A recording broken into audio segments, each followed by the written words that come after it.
Welcome to our channel. Today we how to disable Squarespace commerce email notifications, detailed guide step by step clearly. To disable Squarespace commerce email notifications, begin by logging into your Squarespace account. From your Squarespace dashboard, navigate to the website you want to edit. On the left-hand side menu, select the Settings option. In the Settings menu, scroll down and choose Email. Next, locate the Notifications section. Click on Notifications to view your current notification settings. You will see a list of email notifications related to commerce activities. Identify the specific email notifications you want to disable. For each notification, click the toggle switch next to it to turn it off. Ensure the switch changes from blue to gray, indicating that the notification is disabled. After disabling the desired notifications, scroll down to save your changes if prompted. Return to your dashboard to confirm that the adjustments have been made.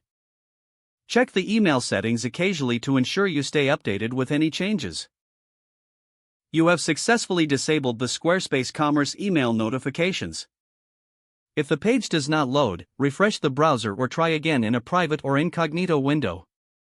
Make sure you are using the correct email address, then retype it carefully to avoid small typos. If your password is not accepted, use the reset option and create a new strong password you can remember. Check your spam folder for verification or security emails, then complete any requested confirmation steps. Enable two-factor authentication if available to improve account security and reduce unauthorized access risk. After signing in, review your profile details so your contact information and settings are accurate and current.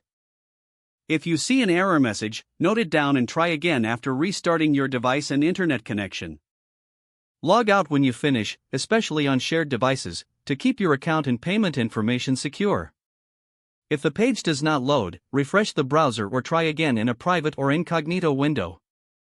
Make sure you are using the correct email address, then retype it carefully to avoid small typos. If your password is not accepted, use the reset option and create a new strong password you can remember.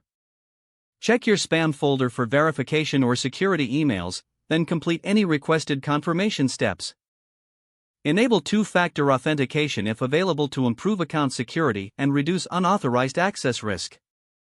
After signing in, review your profile details so your contact information and settings are accurate and current. If you see an error message, note it down and try again after restarting your device and internet connection. Don't forget to like this video and subscribe to our channel for more step-by-step tech guides.